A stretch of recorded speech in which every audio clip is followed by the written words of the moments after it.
दोस्तों, मार्केट में नया लफड़ा हो चुका है और पूरा का पूरा इंटरनेट समाज ने दो टीम बना ली है और दोनों टीम एक दूसरे को भर भर के लानतें भेज रहे हैं।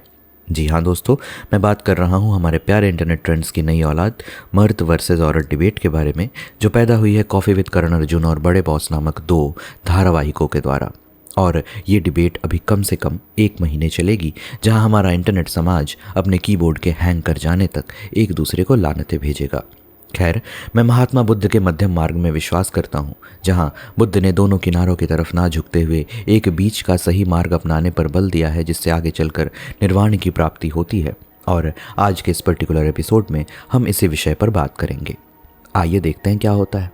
तो अगर आप पत्थर के नीचे नहीं रह रहे हैं, यानी कि if you are not living under a rock, या आप अपने काम से काम रखने वाले नॉर्मल लोगों में से नहीं हैं और आपकी रातें निद्रा देवी की आगोश में नहीं बल्कि रील्स भैया पर अपनी उंगलियां फिराते हुए बीतती हैं, तो मुझे कॉन्टेक्स्ट देने की आवश्यकता नहीं है।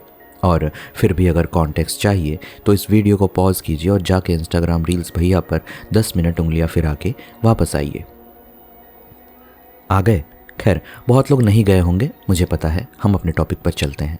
इंटरनेट के ज्ञानी और ट्रेन में राजनीति करने वालों की एक खासियत होती है कि वो अपना ज्ञान सिर्फ टाइम पास के लिए देते हैं। उनका इसके अलावा कोई उद्देश्य नहीं होता। गुड़गांव यानी कि गुरुग्राम के एक ऑफिस में काम करने वाले राहुल भैया, जिनकी ज़िंदगी ऑलरेडी उनके मैनेजर ने ख़राब कर रखी है, वो Deepika versus Ranveer case discuss करते हुए एक रील जिसका मेन उद्देश्य नारी समाज और मर्द समाज की भावनाओं को अपने फ़ायदे के लिए प्रयोग करना है, उसके कमेंट सेक्शन में अपना ज्ञान क्यों देंगे? मे बी इसलिए क्योंकि उनका भी लंच ब्रेक चल रहा है और वो खुले तौर पर अपने मैनेजर को गाली नहीं दे सकते, इसलिए वे अपने फ्रस्ट्रेशन को दूसरे डब्बे में पैक करके कहीं और डिलीवर कर रहे हैं। इस पॉइंट पर मर्द समाज मुझसे ऑलरेडी गुस्सा हो चुका है, तो अगर अगली कुछ लाइंस में मैंने किसी नारी समाज का प्रतिनिधित्व करने वाली अनन्या दीदी का उदाहरण नहीं दिया तो मुझे गालियाँ पड़ सकती हैं।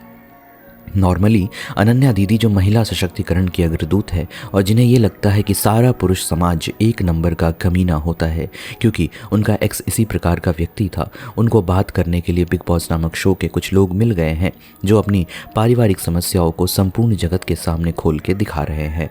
और ये शो देखते ही दीदी गुस्से में कहती हैं, say no to patriarchy, all men are dogs. वाह दीदी वाह। हमारे आसपास जब लड़ाई या झगड़ा होता है तो कोई मेरी तरह मध्यम मार्गी व्यक्ति जाके उनको समझाता है कि धीरे धीरे झगड़ा करो, बाहर के लोग सुनेंगे तो जग हंसाई होगी।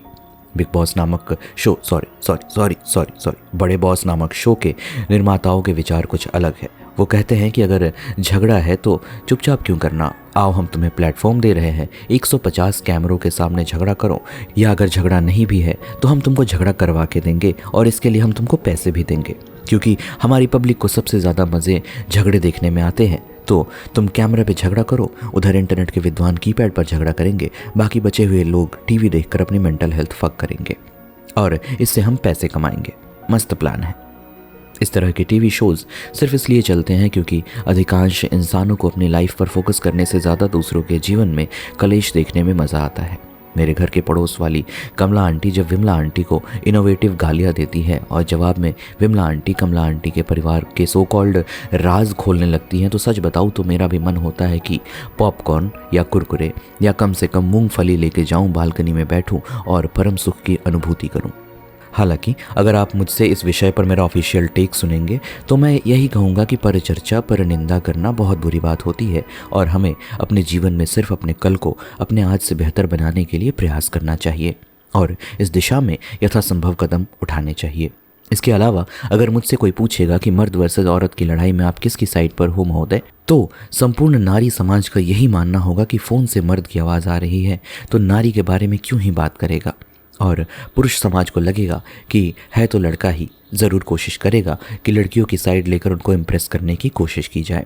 पर दोस्तों, आप इस एपिसोड की शुरुआत में कही एक चीज़ भूल रहे हैं कि मैं महात्मा बुद्ध के मध्यम मार्ग में विश्वास रखता हूँ, जहाँ दोनों किनारों पर झुकने के बजाय अपने बीच का रास्ता ढूंढने का मैं प्रयत्न करता हूँ। तो दोस्तों, बात इतनी सी है कि किसी के किए हुए एक्शंस का उसके जेंडर से ज़्यादा लेना देना नहीं होता। अब इस बात की व्याख्या एक उदाहरण के माध्यम से करते हैं, ध्यान से सुनिएगा। माना कि ए ने बी को धोखा दिया। अब ए पुरुष भी हो सकता है, स्त्री भी। ए का बी को धोखा देना दो बातों पर निर्भर करता है।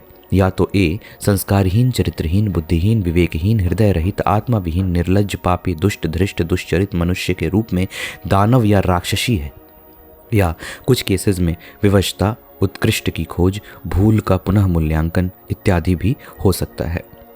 इनका सामान्य अर्थ यानी मीनिंग अगर आपको नहीं पता है तो आप गूगल कीजिए, उंगलियों को मेहनत करने के लिए प्रेरित कीजिए। और यद्यपि मैं एक नारी द्वारा छला जा चुका हूँ, पर फिर भी मैं ये कहता हूँ कि धोखा देने में जेंडर यानी लिंग का दोष नहीं होता।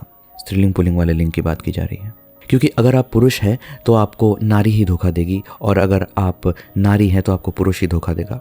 हाँ, आपकी बात भी सही है कि आजकल कुछ भी हो सकता है, पर अपने अनुभव के आधार पर संपूर्ण मर्द जात या औरत जात को गाली देने से पहले आपको यह अवश्य जानना चाहिए कि अगर आप पूरे समाज को गाली दे रहे हैं तो आपकी माताजी भी एक औरत है और आपके पिताजी भी एक मर्द हैं।